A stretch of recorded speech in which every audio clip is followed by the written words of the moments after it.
In this video, you'll learn the short-term impacts of Hurricanes Irma and Maria on the catamaran market and get tips on how to minimize your sales taxes when buying a catamaran.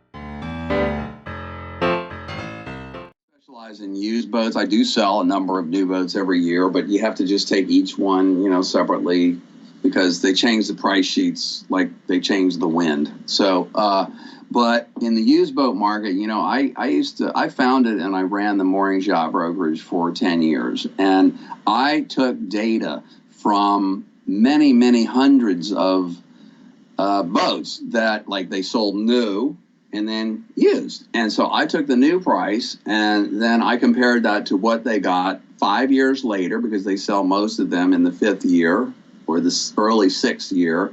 And by the way, I found out that the boats that hold their value the best are owner version catamarans, and that we used data for 50 boats and found out that the owners who buy a new cat get 63% of whatever they spent new, including the cost to get it to wherever it was, back when they sell the boat in the 5th year.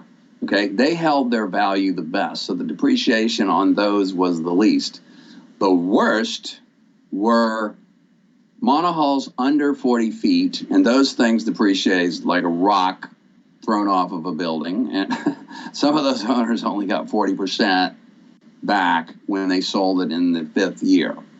So, because they're not in demand that much. So, and I'm happy to share selling prices with anybody who just sends me an email, let me know what they're interested in. So now in the 40-foot range lately, well, before Irma, we were seeing sales between 220 and 275,000 for catamarans, depending on whether it was an owner version and where it was located. And that's a 5-year-old boat. As you go up in size, of course, you go up in value, and those numbers get correspondingly higher. But now after Irma, I'd say prices are up about 15% above what they were pre-Irma, maybe 20.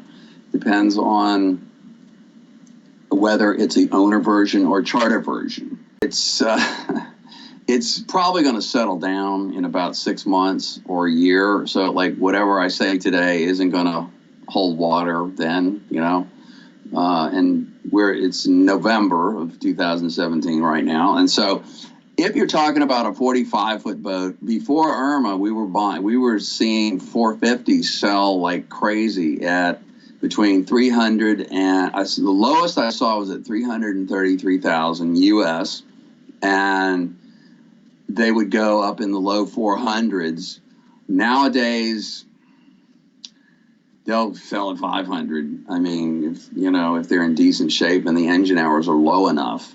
Now, the market at the moment is artificially high because, it was pushed up because all the lowest cost boats were sold right after Irma.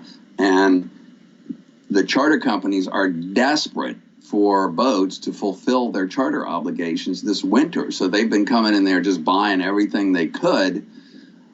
So right now, to talk about prices is not going to be the same in a few months. My company, Yachts International, is a specialist in catamarans, and we have a website called largecatamaranforsale.com, and I get about 6,000 to 7,000 visitors a month, and we have on there a search engine that goes to the world's largest database. So you should be able to see the most number of boats in one place if you just go there and search for cats. You can search by size, by make, year, location, whatever you want, makes it easy. And I have brokers with me who are all over the place. I've been doing it, like I said, I've been doing this 30 years, so I've just started to figure out stuff. But, because sales tax, customs duty, all these taxes and things, it takes time to figure out all that. But I know all the ways you can gain exemption from them legally, and so I can give you strategies to use to minimize all of your costs. And if you email me about my report, my Insider Secrets report, it goes into all of this stuff. It's taken me 23 years to write it, and it has a lot of different sections about how to save money, how to save hassles, the tricks that vendors use, like insurance companies, and everything that you should. I learned the hard way by spending too much money in some cases. So I'm passing that on to my clients.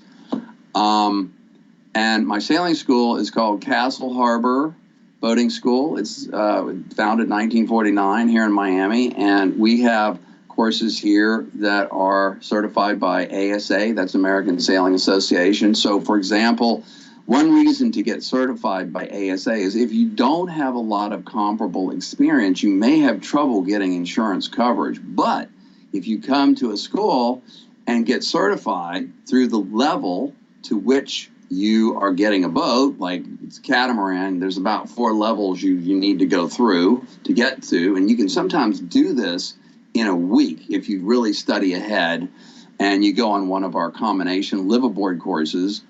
But we can get you certified so that when the time comes to bind your insurance, there's no delays. Because if you don't have quite enough experience, what the insurance company might say to you is, well, Linus, you haven't sailed many of these boats before, right? Okay, well, you're going to have a captain on board whenever you move that boat.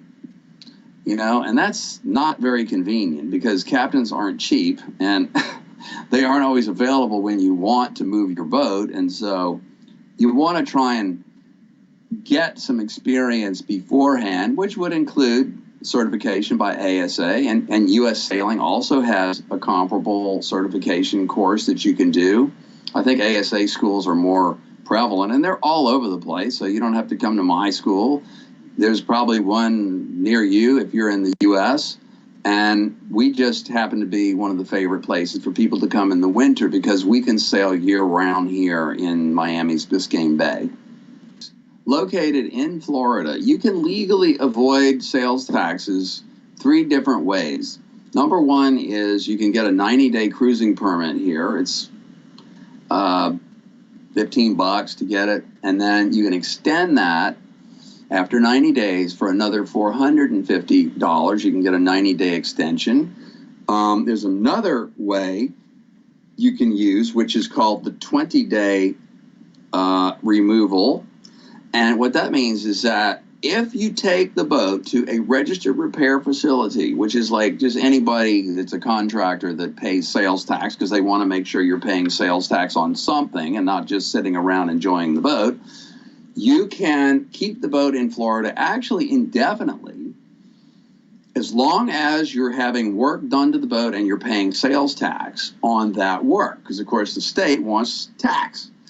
And once you're finished the work, you have 20 days to get out of the state and you can stay tax-free.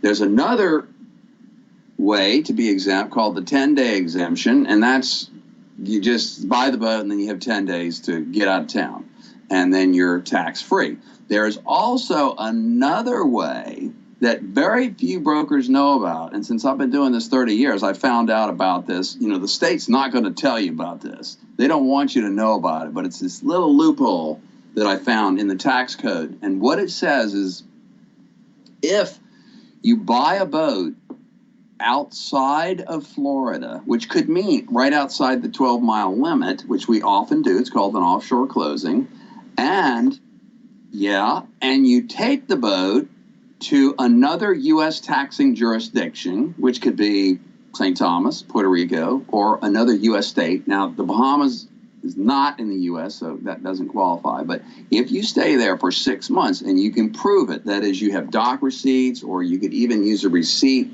from a contractor who worked on your boat that lists an address, and then you can come back to Florida in 180 days. Now, you must register once you get back, but if you can prove you were out of Florida for those 6 months, you can then come back tax-free forever and ever, and you're going to be required to register the boat there, even though you do have a documentation registration or registration in another state. You just have to follow these rules exactly. And because whenever you're dealing with taxes, you must follow the rules to the book, exactly the way they say. And that's another way you can be tax exempt. If you're going to Europe, if you're a European resident, I can tell you how to be VAT free. You have to do a few things, but you can save a lot of money because their taxes over there are between 13 and 22% on boats. So I know about those exemptions, and I'm happy to explain them and help my clients save the most money. With me, why don't you send me an email, and that address is BigYachts@gmail.com. That's BigYachts@gmail.com, or go to my website, largecatamaranforSale.com, and you can get in touch with me there. And there should be some valuable resources there that you can check out and read about before you talk to me. And no, I invite your calls and questions.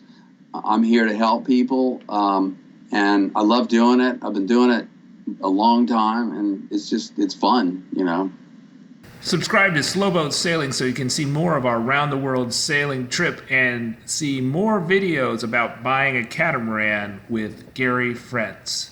This video was made possible by generous support by viewers like you, Mantis Anchors, and the SailTimer Wind Instrument. Support Slow Boat Sailing on patreon.com/slowboatsailing for great rewards.